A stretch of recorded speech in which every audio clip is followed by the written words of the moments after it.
শোকের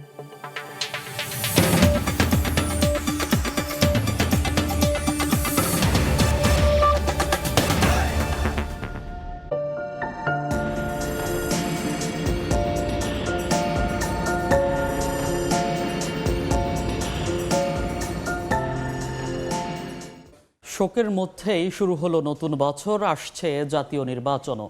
তাই তো শোককে শক্তিতে পরিণত করে জাতি বিনির্মাণে কাজে লাগাতে চায় বিএনপি। অপরদিকে আসন সমঝোতা ও জোট নিয়ে এখনও নানা হিসেব নিকেশের মধ্যে আছে জামাত, এনসিপি সহ 10 দল। আর ভোটের দিনের ক্ষণ গুনছেন সাধারণ ভোটাররা। দর্শক, আসন্ন ত্রয়োদশ জাতীয় সংসদ নির্বাচনের সবশেষ আপডেট নিয়ে নির্বাচনের সময় সঙ্গে আছি আমি মনির হোসেন। শুরুতেই জানিয়ে দিচ্ছি শিরোনাম। শোককে শক্তিতে পরিণত করে জাতি বিনির্মাণে কাজে লাগাতে চায় বিএনপি। তারেক রহমানের নেতৃত্বে দেশের গণতন্ত্র ও সার্বভৌমত্ব সুসংহত হওয়ার আশা মির্জা ফখরুলের। জাতীয় নির্বাচনের মনোনয়নপত্র যাচাই বাছাইয়ে বেশ কয়েকজন প্রার্থিতা বাতিল। এবারের ভোট হবে ইতিহাসের সেরা প্রত্যাশা অন্তর্বর্তী সরকারের। গণভোট নিয়ে প্রচারণা। সিটি কর্পোরেশনে যুক্ত হলেও গ্যাস সংকট, বেহাল রাস্তা সহ নানা সংকট রাজধানীর উত্তর ও দক্ষিণখানে। ঢাকা 18 আসনের উন্নয়নে নানা প্রতিশ্রুতি বিএনপি ও জামাত প্রার্থীর। এবং রাজবাড়ী 1 আসনে লড়াই বিএনপির আলী নেওয়াজের সঙ্গে জামায়াতের নুরুল ইসলামের। সুনামগঞ্জ 4-এ বিএনপির নুরুল ইসলামের মূল প্রতিদ্বন্দ্বী জামায়াতের শামসুদ্দিন।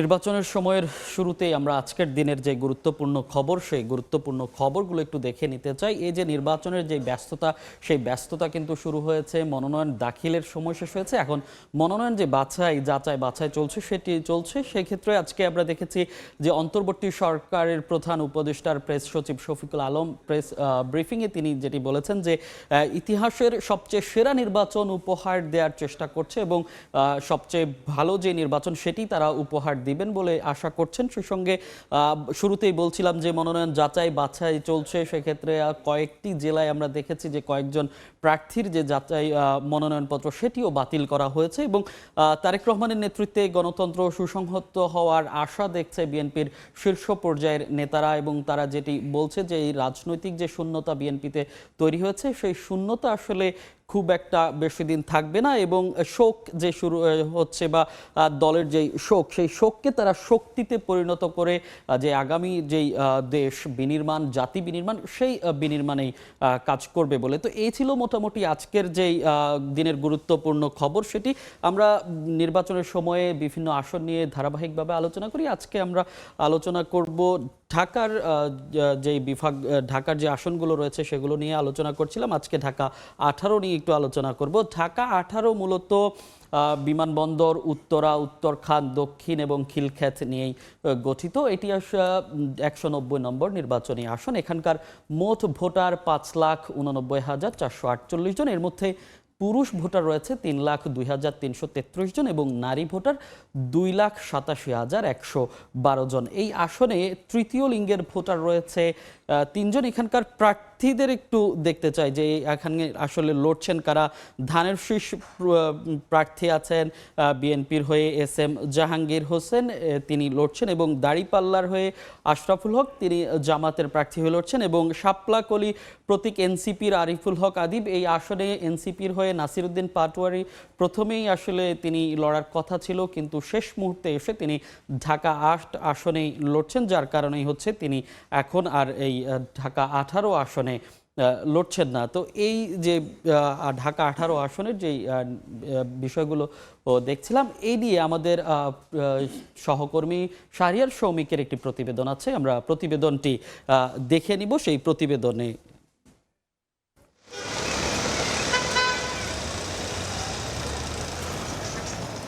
রাজধানীর দক্ষিণখানের বাসিন্দা ফরিদা বেগম। সকালের ব্যস্ততা শুরু হওয়ার আগেই রান্নাঘরে শুরু হয় তার অন্য এক যুদ্ধ।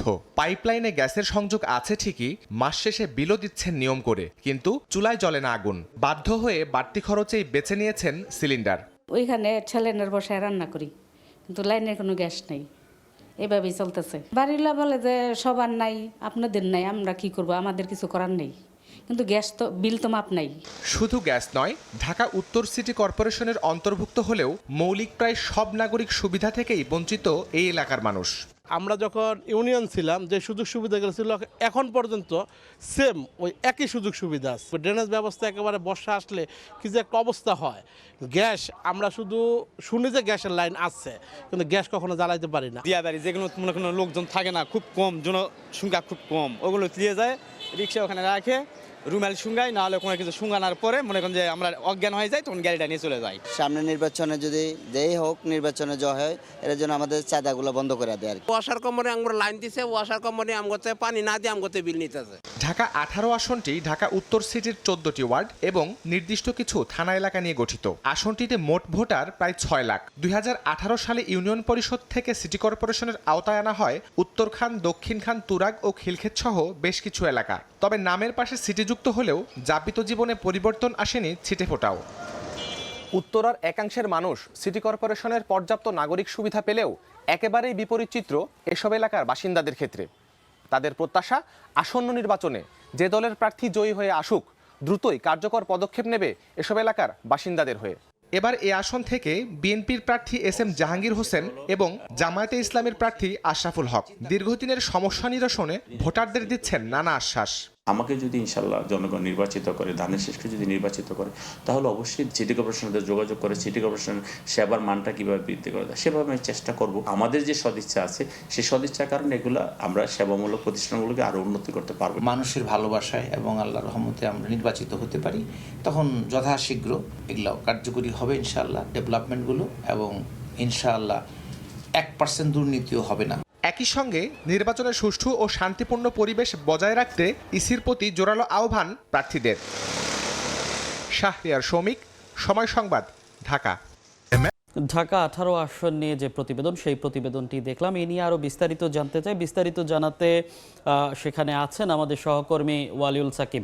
সাকিব, এই যে ঢাকা 18 আসনের যে সাধারণ ভোটাররা আছেন, তারা নানা সমস্যা নিয়ে দীর্ঘদিন ভুগছেন। আসলে এই সমস্যাগুলো সমাধানে প্রার্থীরা কতটুকু আশ্বস্ত করতে পারছেন তাদেরকে?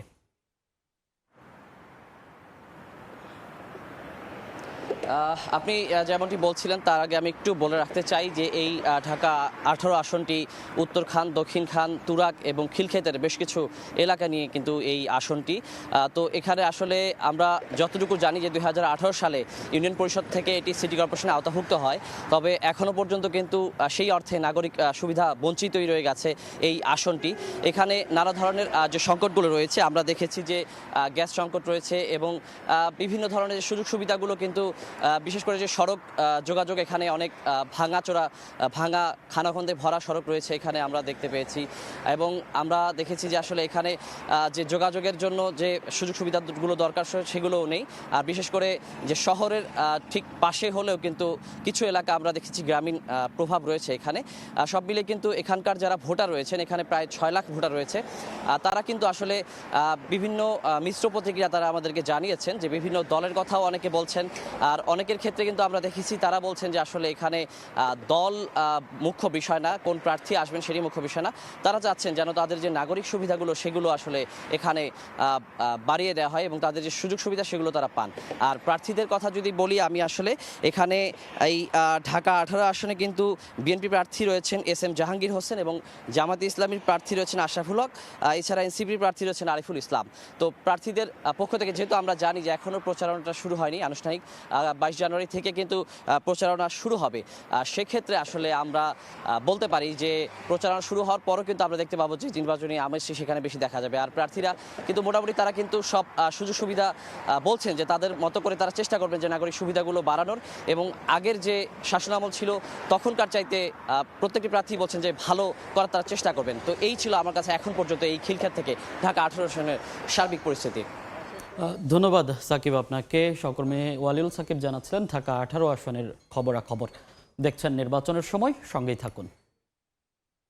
ঢাকা 18 আসন নিয়ে আলোচনা করছিলাম। আমরা এবার একটু যেতে চাই সিলেট বিভাগে। আজকে সিলেট বিভাগের সুনামগঞ্জ নিয়ে কথা বলবো। সুনামগঞ্জ 4 আসন নিয়ে। এই 4 আসনটি মূলত সুনামগঞ্জ সদর এবং বিশম্ভপুর নিয়ে গঠিত।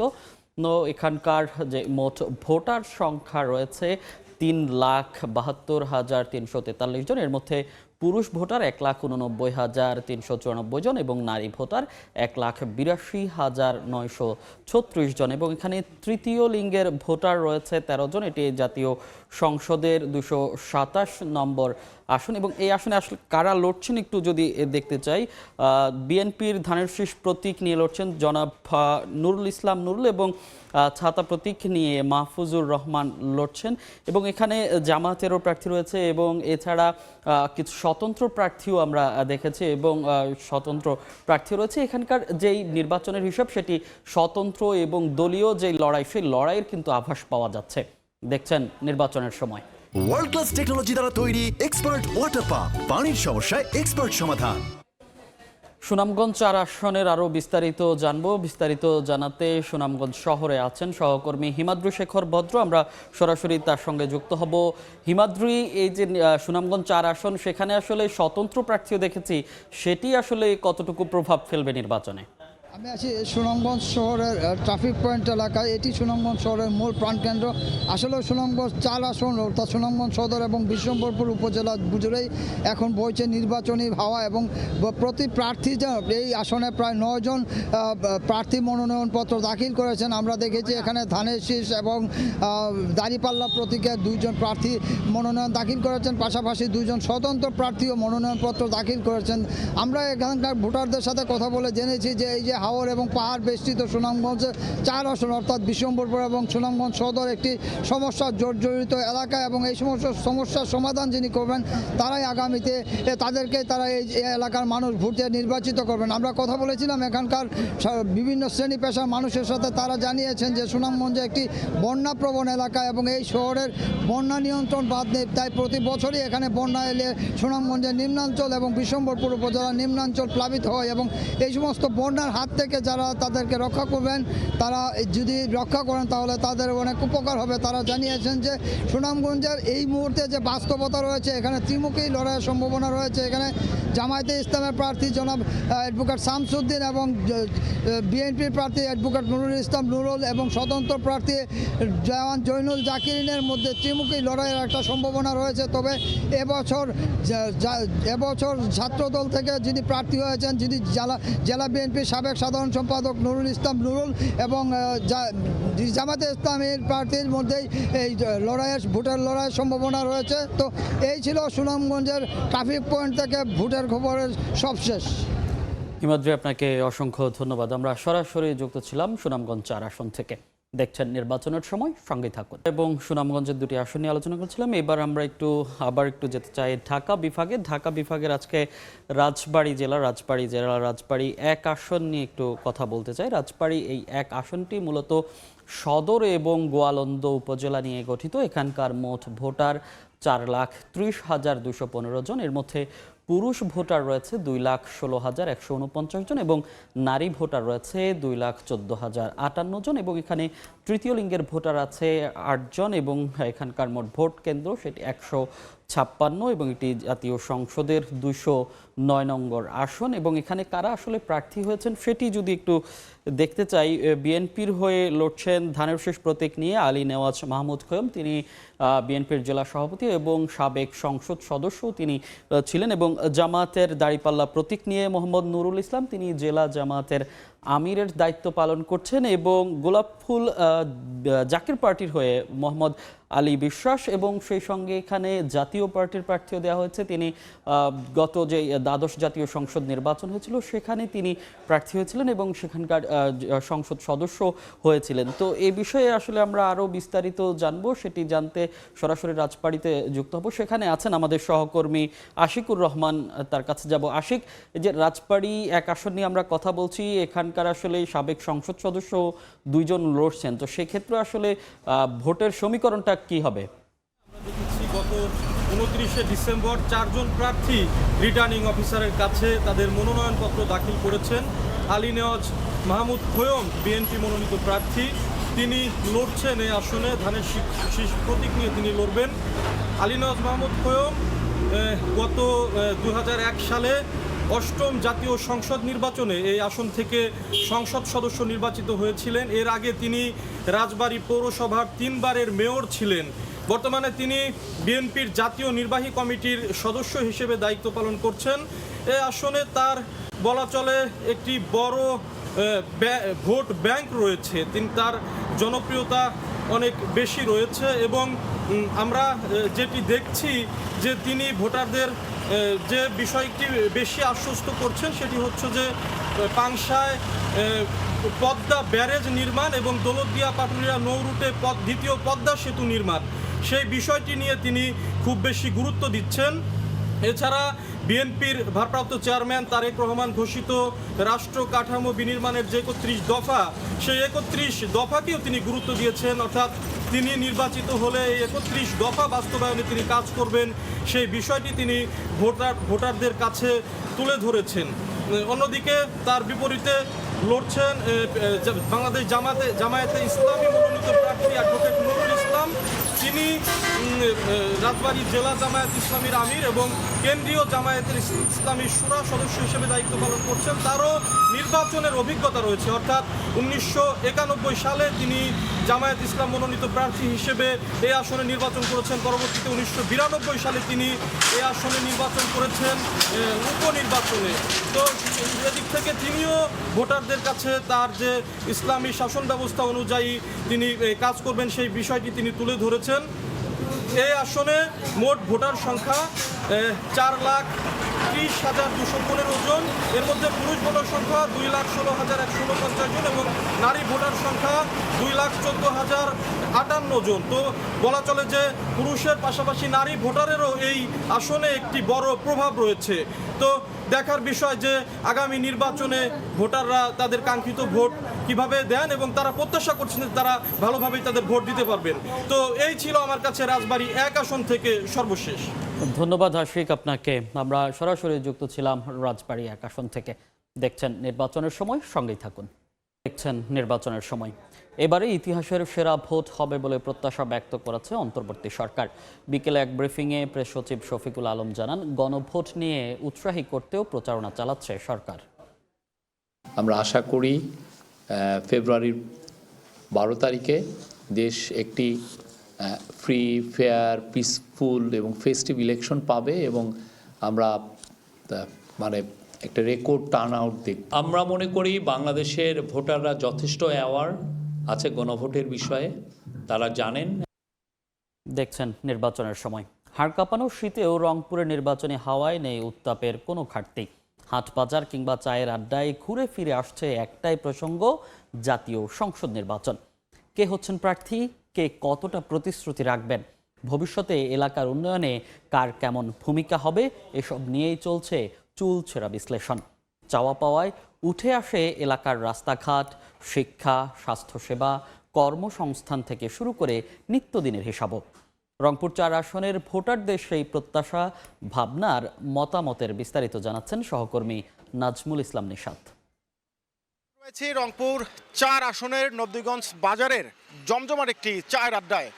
আসন্ন ত্রয়োদশ জাতীয় সংসদ নির্বাচনকে ঘিরে এখানকার ভোটারদের প্রার্থীদের কাছে প্রত্যাশা কেমন এবং কোন কোন ক্ষেত্রে তারা উন্নয়ন চান, সেই বিষয়গুলো নিয়ে সরাসরি ভোটারদের সাথে কথা বলে নিতে চাই। দীর্ঘদিন থেকে তিস্তা মহাপরিকল্পনার বাস্তবায়ন চাচ্ছি, এইটা প্রার্থীদের কাছে অগ্রাধিকার ভিত্তিতে আমরা চাচ্ছি। সমাজে যেমন এই যে কাজিয়া, ঝগড়া, মারামারি, হানাহানি এটা না হয়, সন্ত্রাসী, মাদক ব্যবসায়ী এটা যেন বন্ধ হয়, আমরা এটাই চাই। পীরগাছা কাউনিয়াতে স্বাস্থ্যখাতে সমস্যা বেশি, রুগী নিয়ে অনেক দূরে যেতে হয়, এখানে স্বাস্থ্য কমপ্লেক্স জরুরি আর কি।